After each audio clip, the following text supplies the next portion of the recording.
Welcome to special story.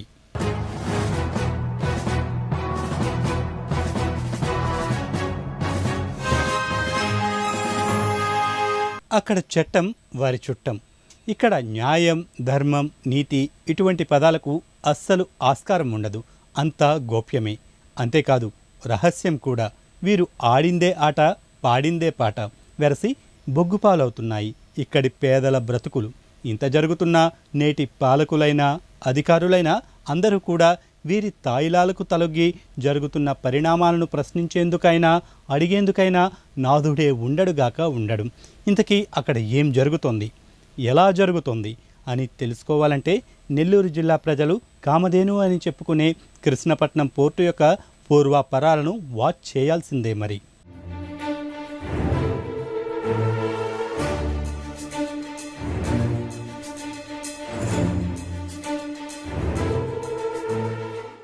SSP Nellore జిల్లాలో ముత్తుకూరు మండలం పరిధిలో తీర ప్రాంతంలోని ఓ కుగ్రామం కృష్ణపట్నం గ్రామం. ఇక్కడ ప్రజల జీవన విధానం ఉప్పు తయారు చేయటం, చేపల వేట, రోజువారీ కూలీలకెళ్లడం, అప్పుడప్పుడు ఉపాధి లేక వలస కూలీలుగా ఇతర ప్రాంతాలకు తరలివెళ్లడం. మొత్తం మీద రెక్కాడితే గాని డొక్కాడదు ఇక్కడి ప్రజలకు. ఇదిలా ఉంటే కేంద్ర ప్రభుత్వం చొరవతో రాష్ట్ర ప్రభుత్వం ఇక్కడ ఓ పోర్టు నిర్మాణం చేపట్టాలని తలంచారు. ప్రధానంగా ఆర్థిక ప్రగతి సాధించాలంటే జలమార్గాలు ప్రగతికి రాచబాటలని, అందులో భాగంగా ప్రధానంగా పోర్టు ద్వారా అంతర్జాతీయ వాణిజ్యంతో విదేశీ, స్వదేశీ ఎగుమతులు, దిగుమతుల వల్ల వేగంగా అభివృద్ధి సాధించవచ్చు అన్నదానిపై ఇక్కడ పోర్టు నిర్మాణానికి 1996 జూలై 10 నాటి యూపీఏ చైర్పర్సన్ సోనియా గాంధీ చేతుల మీదుగా శంకుస్థాపన చేశారు. దీనిలో భాగంగా పోర్టు నిర్మాణ బాధ్యతలను చేపట్టేందుకు నాట్కో సంస్థ రంగప్రవేశం చేసి తొలి అడుగు వేసింది. అయితే కొన్ని కారణాలు కావచ్చు, పనులు పూర్తిగా స్తంభించిపోయాయి. పోర్టు నిర్మాణ పనులు సుమారు 5-6 సంవత్సరాలు మరుగున పడిపోయాయి. తదుపరి దివంగత ముఖ్యమంత్రి వైఎస్ రాజశేఖర్ రెడ్డి హయాంలో పోర్టు నిర్మాణ పనులను అసంపూర్తిగా మిగిల్చి ఉన్న నాట్కో కంపెనీ అగ్రిమెంట్ను రద్దు చేసి నవయుగ కంపెనీకు కట్టబెట్టారు. తదుపరి పనులు చేపట్టిన నవయుగ కంపెనీ ఓ కమిటీని ఏర్పాటు చేసి ఆ గ్రామం పేరునే పోర్టుకు కృష్ణపట్నం పోర్టుగా నామకరణం చేసి పనులు మొదలెట్టారు.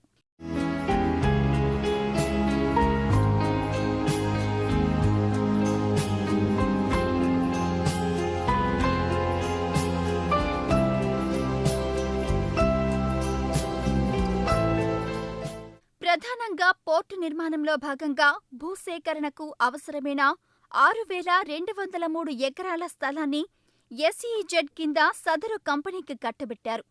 పోర్టు నిర్మాణం జరుగుతుందని సర్వత్రా హర్షాలు వ్యక్తమయ్యాయి. కృష్ణపట్నం పోర్టు వస్తే జిల్లా ప్రజలకు ఊతమిచ్చి ఉపాధి కల్పిస్తారని జిల్లా ప్రజలు పెద్ద ఎత్తున ఆశించారు. పైగా ఆసియా ఖండంలోని అతిపెద్ద పోర్టుగా మన నాయకులు కీర్తించడమైతేనేమి, జిల్లా పారిశ్రామికంగా శరవేగంగా అభివృద్ధి చెందుతుందని ఆశపడ్డారు మన జిల్లావాసులు. కాని ఇక్కడ జరిగింది అందుకు భిన్నంగా. పోర్టుకు సంబంధించిన భూసేకరణలోనే ప్రాథమికంగా రైతులకు తీవ్ర అన్యాయం జరిగింది. ప్రభుత్వం స్వాధీనం చేసుకున్న రైతు భూములకు సంబంధించి చెల్లించాల్సిన పరిహారంలో తీవ్ర జాప్యం జరగడమే కాకుండా తీర ప్రాంత ప్రజలైన ఉప్పు ఉత్పత్తిదారులు, మత్స్యకారులు, ప్రధానంగా వ్యవసాయ కూలీలు ఉపాధులు కోల్పోయి పోర్టు నిర్వాహకం వల్ల వీధిన పడే పరిస్థితి ఏర్పడింది.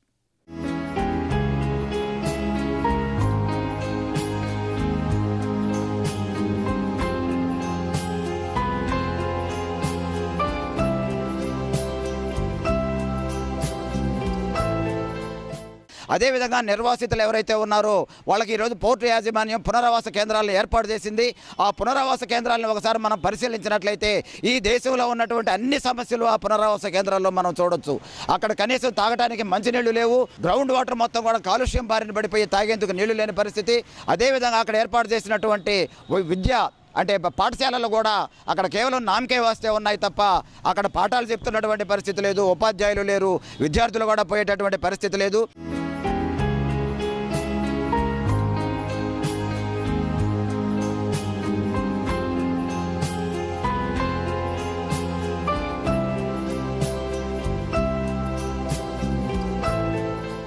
అప్పుడు ఆ జిల్లా కలెక్టరు, పోర్టు యాజమాన్యం ఈ జిల్లాలో ఉన్నటువంటి మత్స్యకారులు ఎవరైతే ఉన్నారో నిర్వాసిత గ్రామాల్లో ఉన్నటువంటి చదువుకున్న యువకులకి లేదా ఇంకా చిన్న చిన్న ఉద్యోగాలు మొత్తం 70% ఉద్యోగాలు మీకే ఇస్తామని చెప్పి ప్రభుత్వం తరపున ఈ జిల్లా కలెక్టరు ఆ యాజమాన్యం చెప్పడం జరిగింది.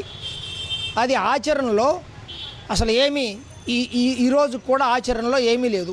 ఎవరికి కూడా స్థానికులకి మత్స్యకారులు కానీ అక్కడ నిర్వాసిత గ్రామాల్లో ఉన్నటువంటి చదువుకున్న యువకులకి ఎవరికి కూడా ఉద్యోగాలు లేదు.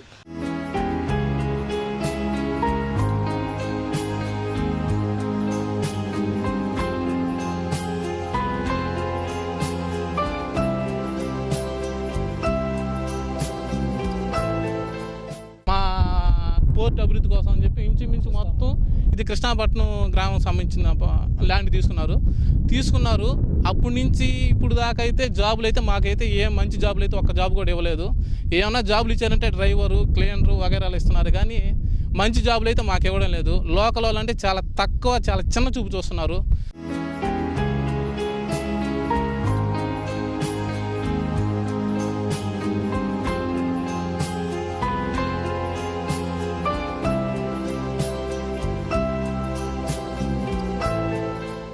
అంతేకాకుండా ఈ క్రమంలో పోర్టే కాకుండా వాటికి అనుబంధంగా ఏర్పడిన పరిశ్రమల వల్ల కూడా కాలుష్యం వెదజల్లడంతో ఇక్కడి ప్రజలు తీవ్ర అనారోగ్యాల బారిన పడి గూడు వదిలి వేరే ప్రాంతాలకు వలస వెళ్లాల్సి వచ్చింది.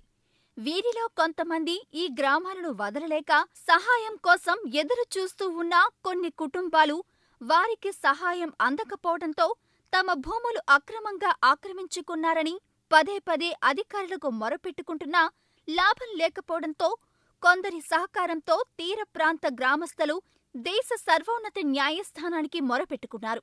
ఈ క్రమంలో సదరు న్యాయస్థానం ఇక్కడి పరిస్థితులపై అధ్యయనం చేసేందుకు ఓ కమిటీని విచారణ చెయ్యాలని ఆదేశించింది.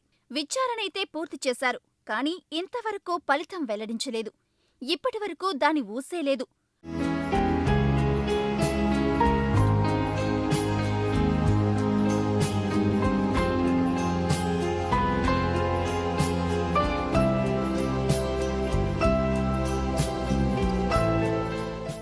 మరో ప్రధాన అంశం పోర్టు నిర్మాణ దశలో కాలుష్య నియంత్రణ మండలి నిబంధనల మేరకు పోర్టుకు సేకరించిన భూమిలో 30% పర్యావరణ పరిరక్షణకు కేటాయించాలని, అంతేకాకుండా మొత్తం పోర్టు నిర్మాణానికి కేటాయించిన 6,203 ఎకరాల వైశాల్యం చుట్టూ చెట్లను పెంచి పరిసర గ్రామాలు కాలుష్యం బారిన పడకుండా నిబంధనల ప్రకారం చర్యలు చేపట్టాల్సి ఉంటుంది.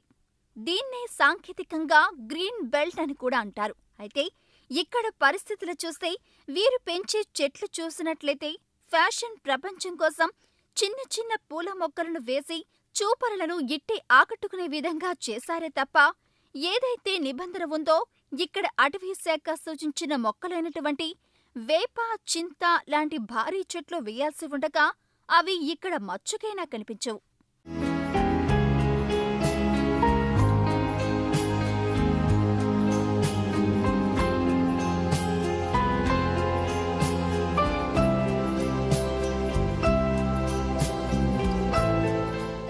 ఆరోగ్యమే మహాభాగ్యం అన్నారు, కానీ హెల్త్ మీద పూర్తిగా దెబ్బతీస్తున్నారు. ఇక్కడ ఉన్న పరిశ్రమలు మొత్తం ఒక కేపీసీఎల్ అనే కాదు, ఇంకోటి కాదు, ఏదైనా సరే కాలుష్యం మీద ప్రధానమైన చర్చ పెట్టి ఇక్కడ కాలుష్యాన్ని నివారించలేరు ఇటు పరిస్థితుల్లో. కనీసం తరలించన్న ఈ గ్రామాన్ని తరలింపు పెట్టి అంటే కాలుష్య కూరల నుంచి ప్రజల్ని కొంచెం దూరం చేయాలనేసి మేము కోరుకుంటున్నాం.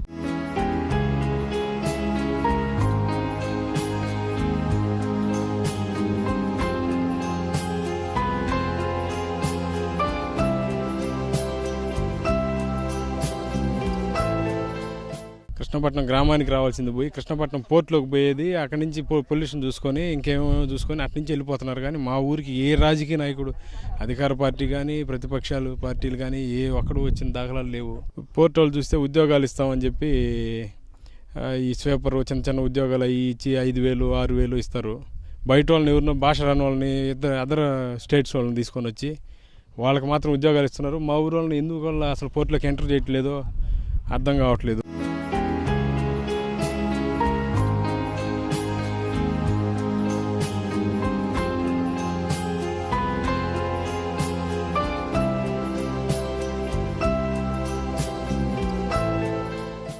ఇక సాంకేతికంగా చూసుకుంటే ప్రధానంగా పోర్టు నిర్మాణం చేపట్టడానికి అనువుగా భావించే కండలేరు క్రీక్ మీదే ఆధారపడి ప్రాథమికంగా పనులు చేపట్టారు.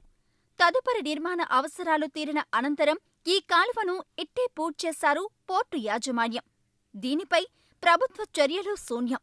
ఇదే క్రమంలో బకింగ్హామ్ కెనాల్ను కూడా వీరి అవసరాలకు ఆక్రమించుకొని వాటిపై పోర్టుకు రాకపోకలు సాగించేందుకు వంతెనలను కూడా నిర్మించుకున్న మన అధికారులు అటువైపు ఎన్నిసార్లు అతిథులుగా వెళ్లినా వారికి ఇవి దర్శనమిచ్చినా వాటిపై నోరు మెదపరు. ఇక ఇతర ప్రాంతాల నుంచి ఎగుమతులు దిగుమతులు చేయాల్సి వచ్చినప్పుడు బోట్లు ఆగేందుకు అవసరమయ్యే బెత్తులు ఏర్పాటుకు డ్రిగ్గింగ్ చేసిన మట్టిని బకింగ్హామ్ కెనాల్లో వేయడంతో ఈ తీర ప్రాంతం గుండా వెళ్లవలసిన బకింగ్హామ్ కెనాల్ కాస్త పూర్తిగా కనుమరుగైంది. అంతేకాకుండా ప్రధానంగా ఈ ప్రాంతపు వాసుల జీవనోపాధైన చేపల వేట కూడా తీవ్ర విఘాతం కలిగింది.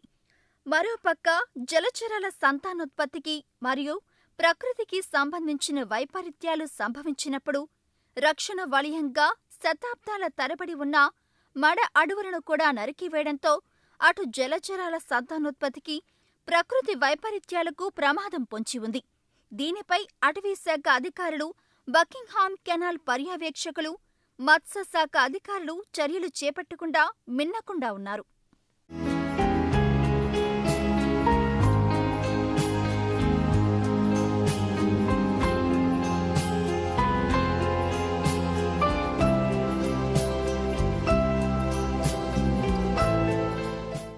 కృష్ణపట్నం పోర్టులో ప్రధానంగా ఎగుమతులు దిగుమతులకు సంబంధించి ఎగుమతులైతేనేమి దిగుమతులైతేనేమి ఇక్కడ బొగ్గుదే ప్రధాన పాత్ర. అయితే ఇక్కడ చెప్పుకోదగ్గ అంశం దిగుమతైన బొగ్గును నిబంధనలకు లోబడి 50 మీటర్లకు ఒక గుట్ట చొప్పున ఏర్పాటు చేసుకోవాలి. ఆ గుట్టను ప్రతినిత్యం నీటితో తడపాల్సి ఉంది. అందుకు విరుద్ధంగా ఇక్కడ 100 మీటర్లకు తక్కువ కాకుండా గుట్టలు ఏర్పాటు చేసుకుని బొగ్గుపై నీటి చుక్క కూడా చల్లకుండా నిబంధనలకు విరుద్ధంగా ప్రవర్తిస్తుంటారు. ఇక దిగుమతైతే బొగ్గును పోర్టుకు అనుబంధంగా ఏర్పడిన థర్మల్ ప్రాజెక్టులకు బొగ్గు సరఫరాను కన్వేయర్ బెల్ట్ ద్వారా రవాణా చేయాల్సి ఉంది. ఈ ప్రక్రియ 30 కిలోమీటర్ల మేర కన్వేయర్ బెల్టుల ద్వారా రాకపోకలు సాగుతుంటాయి. అయితే ప్రధానంగా ఈ కన్వేయర్ బెల్ట్ ఏర్పాటును సముద్రం ఒడ్డు నుంచి 500 మీటర్ల దూరంలో ఏర్పాటు చేసుకోవాల్సి ఉంది.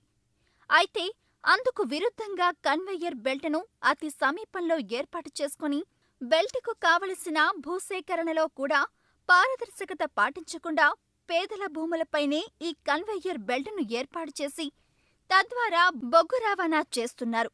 మరోపక్క పేదలు గొంతెత్తి తమ భూములపై ఈ రవాణా ఏంటని ప్రశ్నిస్తే వీరికి సమాధానం చెప్పేవారే ఉండరు. ఒకవేళ అధికారులకు ఫిర్యాదు చేస్తే కాగితాలు చెత్తబుట్టలోకి చేరుకుంటాయే తప్ప పరిష్కారానికి నోచుకోవు. కారణం వేరే చెప్పనవసరం లేదు. మన అధికారులు ఎందుకు నోరు మెదపటం లేదో అందరికీ తెలిసిన విషయమే.